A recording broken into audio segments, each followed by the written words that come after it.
Most things that never get done because they never get started. You wait, and wait, and wait, and wait, and you wait so long that the thing doesn't even matter anymore. And the days turn to weeks, and the weeks turn to months, and the months turn to years. Years of mediocrity is what causes people to be bitter. If you want to get around bitter and complaining people, get around people who are not seeing much activity. They're bitter, they're complaining, they're cynical, and they're jealous because nothing is happening, because nothing is going on in their life. And if you want to stop that from happening to you, wake up in the bed and know what you're going after. Get up out of the bed with an agenda. When you have an agenda, you don't spend time worried about how you feel, because it doesn't make any difference how you feel. You woke up with something to do. If you would like to discipline yourself, which is a very good idea, pick a direction you want to go first. Pick a goal you would like to attain, a long, medium to long-term goal. You might imagine something you need and want, some attainment that would motivate, whose pursuit would motivate you. And you can ask yourself that. It's a good question to ask yourself in general. If you could have what you needed and wanted, what would that be? And that's a meditative question. You don't want to force an answer out of yourself. You want to ask yourself that like you would ask someone else. If I could have what I wanted, what would that look like? And you can ask yourself that in a more differentiated way. If I could have the relationship that I needed and wanted, if I could have the friendships, if I could have the job or career, if I could have the educational pathway, if I could adopt civic responsibility, if I could engage in some creative enterprise. The next goal is to take your goal and to fragment it into micro goals until you find a micro goal that's small enough that it still presents some challenge that you will do. Stop waiting for something to move you and move yourself. Every day, move yourself. In the morning, move yourself. In the afternoon, move yourself. At night, move yourself. Be very intentional and very deliberate about moving yourself. Through the inspiration of desperation, you'll become more creative than ever before. Throw your whole self into it. See, most people go at it tentatively. They don't give all their stuff. They don't concentrate. And if you don't have what you want, stop telling yourself the story because you don't have the money, you don't have the time. That's bullshit. It's because you haven't committed yourself where you would burn your boats. If you want to take the fucking island, burn your fucking boats, and you will take the island, because people, when they're going to either die or succeed, tend to succeed. Stand up for your dreams. Stand up for what you want in your life. Decide that your life is so meaningful to you, that you love you and you love life so much that you're going to stand up for something you want. You don't want to be a spectator. You want to get out in the field where the action is, and you will be amazed. After the struggle, there will be a calm period, and things will begin to click for you. Come out here with what you got. You don't have enough money? Don't worry about it. You got the dream. You must be patient, persistent, and positive no matter what. But aren't there some guarantees you can give us? Yes. You're going to die. You can't get out of life alive. So I'm saying to you, you got 6 months to live. Live your life now. Live your dreams now. Start acting like this is your last day on the planet.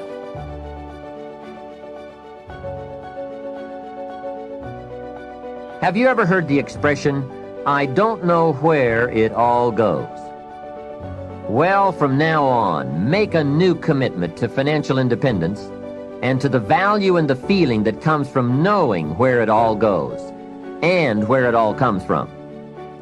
It is just one of those important disciplines that cause you to prove to yourself that you are on a new road, walking in a new direction, becoming a new person, and arriving at a new destination. Without that effort, you will keep falling back. Hey, I found out you can make $5,000 a month and still go broke. You say, how could you go broke making $5,000 a month? It's easy. Spend $6,000. And when you make $5,000, spending $6,000 is not that difficult. Someone once said, if your outgo exceeds your income, your upkeep becomes your downfall. So, be the master over whatever you have and whatever you are. That's where the seeds of greatness are sown. Great wealth, great health, great results, great influence, and great lifestyle. Take interest and even delight in doing all the small things well. It makes you a sophisticated person who knows where the beginnings of wealth and happiness are. There's a Bible phrase that we could quote here that would be appropriate. It says, If you will be faithful over a few things, the small things, you will someday be ruler over many things and major things. That's it. That's the philosophy that counts. Let's say that you could pick your level of competition in life to some degree. Okay, so let's say you pick a level of competition where you're always winning. It's like, well, all that means is you've picked the wrong level of competition. Yes. Because, like, let's say you're a grandmaster chess player and all you do is play amateurs, and every night you go home and congratulate yourself on what a genius you are because you just stomp these people left, right, and center. It's like, you're not a genius. You're a dimwit. Right. What you should be doing is playing people who are beating you as much as you can tolerate. Right. So maybe that's 40% of the time. Maybe it's 60% of the time. But that way, because to be a winner, you want to be disciplined. You want to know what you're doing. And then you want to be on the edge where your skills are being developed. And if you're going to be on the edge where your skills are going to be developed, you're at a place where losing is always a possibility. Because otherwise you're not pushing yourself beyond your current capacity. And so one of the things that I've outlined in 12 Rules for Life is a theory of meaning. Because meaning, as far as I'm concerned, the sense of meaningful engagement is the antidote to malevolence and suffering, essentially. Because you want to have a life that's so engaging that you think, despite the fact that I'm limited and that we're mortal and that life is tragedy and there's evil in the world, despite all that, this is worth doing. And I think that there's a technical meaning that genuinely exists, and that's the meaning that you get when you're in a domain where you have some discipline and some skill. So you're laying out your competence and your ability, but you're simultaneously pushing yourself to develop past where you are.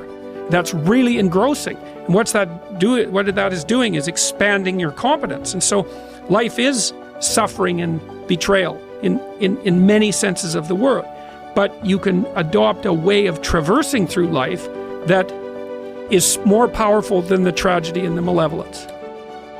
The art of true living in this world is more like a wrestler's than a dancer's practice. For in this they both agree to teach a man whatsoever falls upon him, that he may be ready for it, and that nothing may cast him down. If you do the job in a principled way, with diligence, energy, and patience, if you keep yourself free of distractions and keep the spirit inside you undamaged, as if you might have to give it back at any moment, if you can embrace this without fear or expectation, can find fulfillment in what you're doing now, as nature intended, and in superhuman truthfulness, every word, every utterance, then your life will be happy. Your ability to control your thoughts, treat it with respect. It's all that protects your mind from false perceptions, false to your nature and that of all rational beings. It's what makes thoughtfulness possible and affection for other people. You need to avoid certain things in your train of thought. Everything random, everything irrelevant, and certainly everything self-important or malicious. You need to get used to winnowing your thoughts so that if someone says, "What are you thinking about?" you can respond at once and truthfully that you are thinking this or thinking that. The obstacle is the way. Embrace the challenges that come your way in your work, for they hold the potential for growth and self-improvement. Instead of resisting or complaining about difficulties, use them as opportunities to cultivate resilience, patience, and perseverance. Remember that your attitude towards work matters more than the work itself. Approach each task with a sense of purpose and dedication, regardless of its nature or perceived significance. Find fulfillment in the process of striving and giving your best effort rather than relying solely on external outcome. Think of your many years of procrastination. How the gods have repeatedly granted you further periods of grace, of which you have taken no advantage. It is time now to realize the nature of the universe to which you belong, and of that controlling power whose offspring you are, and to understand that your time has a limit set to it. Use it then to advance your enlightenment, or it will be gone, and never in your power again.